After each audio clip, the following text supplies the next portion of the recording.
Hello and welcome to Ewell Acres. Today we're going to tell you how to grow a garden when you have no space for a garden. Let's get started.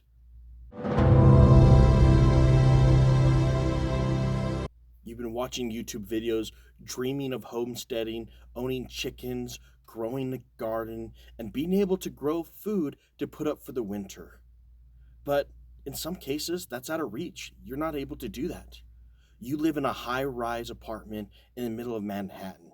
You live in a tiny apartment that you don't know where to go to. Or you just are renting a house that has no space for it, or your house that you live in has no space for it. Unfortunately, as we become more and more urbanized in our modern society, that's going to become the reality more and more. I wish, as a gardener, as a farmer, that everyone had the opportunity, the space to be able to grow.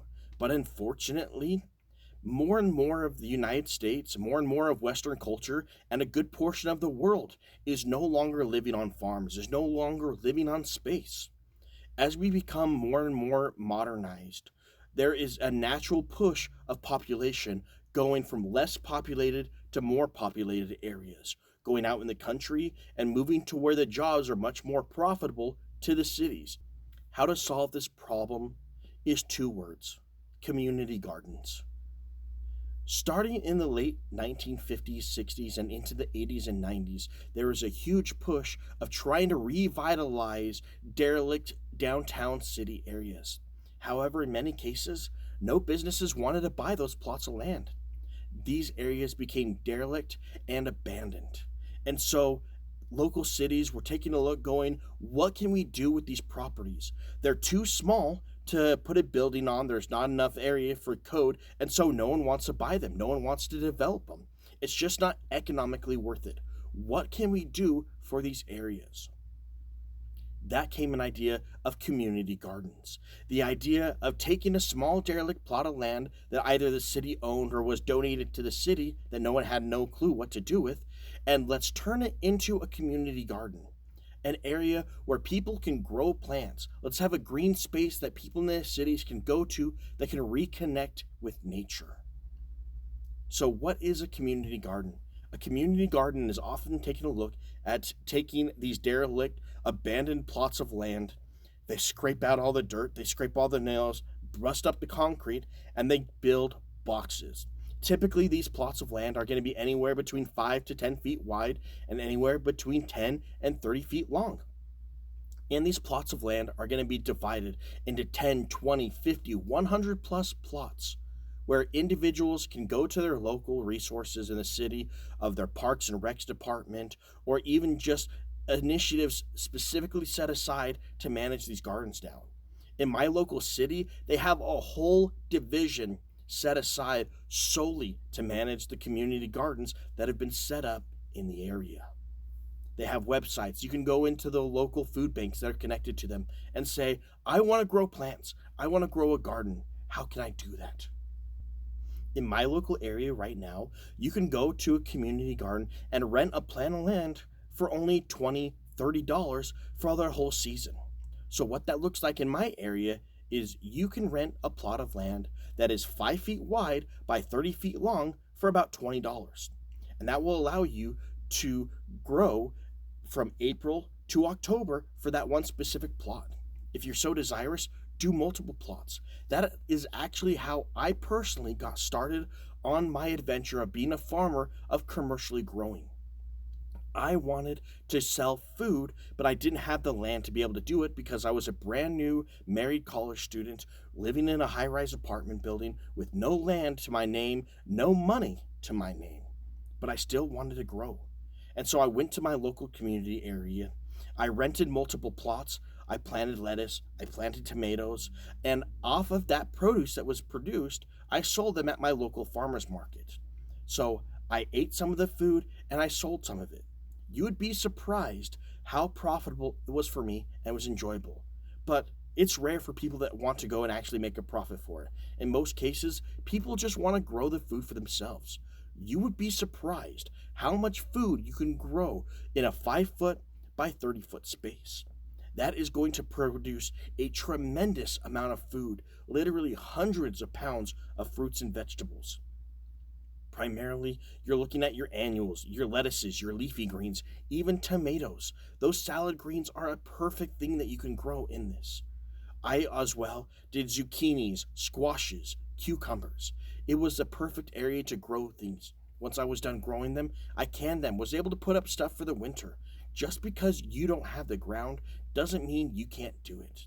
The community garden is the perfect location that you can do that. So before, where you thought you couldn't grow anything, you actually have a really great opportunity to grow. So let us know in the comments below, what is it that you want to grow on your own rented piece of farmland? Now, getting back on subject, take a look at yourself and go, that's great. I'm glad that some cities have it, but my city doesn't. I don't know of anything that happens where me personally has a garden. Well, here are some statistics for you. According to North Carolina State University, there's an estimated 29,000 garden plots available just in the 100 largest cities of the United States.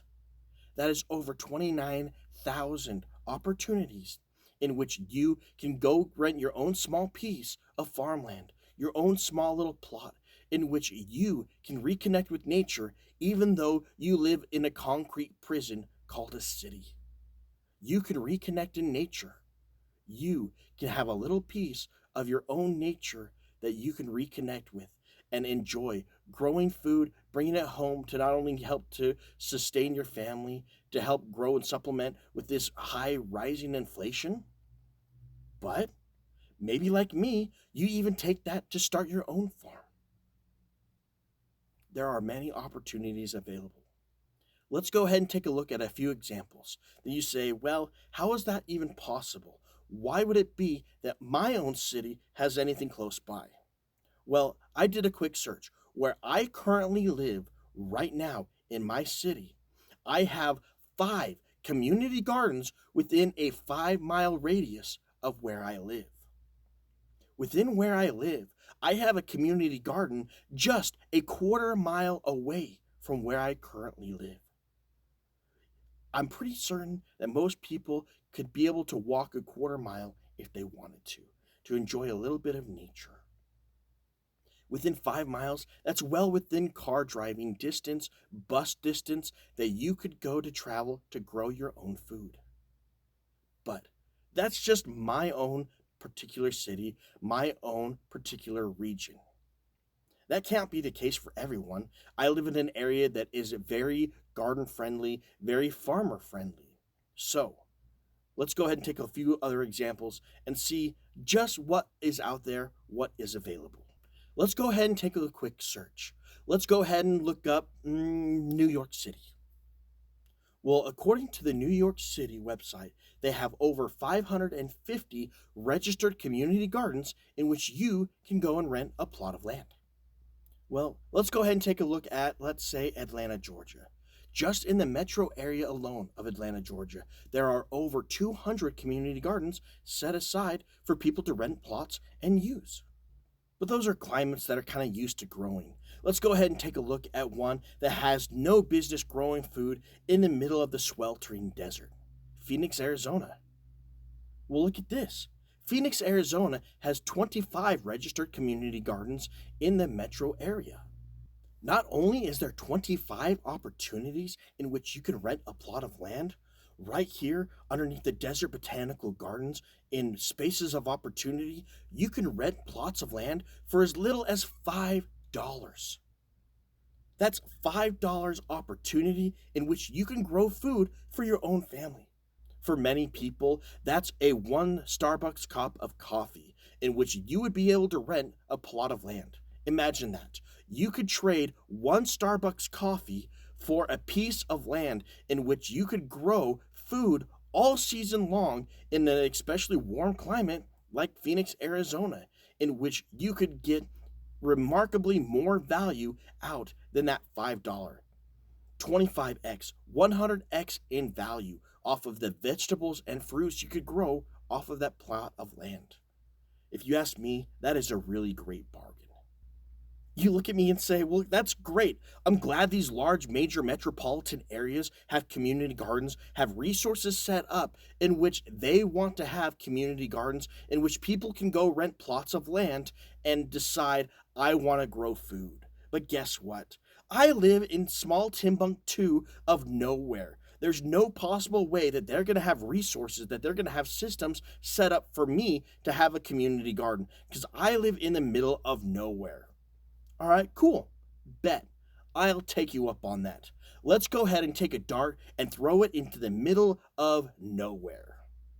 Look at that.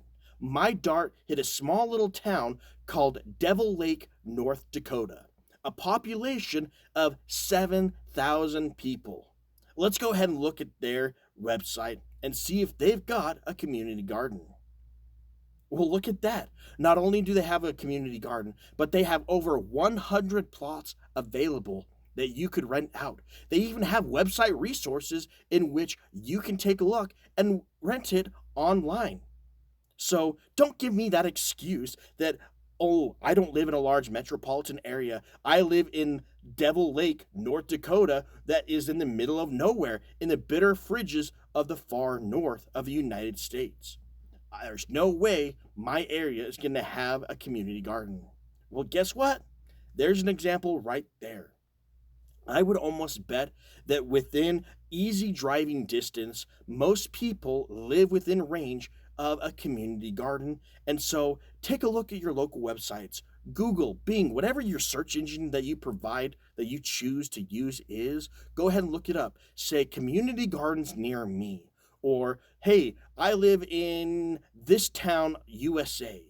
What are my options for community gardens? Look it up. Most small towns, most counties are going to have food banks. They're going to work in conjunction with a lot of these community gardens as resources. There are opportunities out there to grow food, even if you have no land, even if you have no space available to you. And that miracle is called a community garden. So take that opportunity that we have that's been given to us, utilize it, grow your food, grow that deliciousness so you can be reconnected to the land, so you can start to become rooted in nature once again. Thank you so much for joining us, and we look forward to seeing you next time.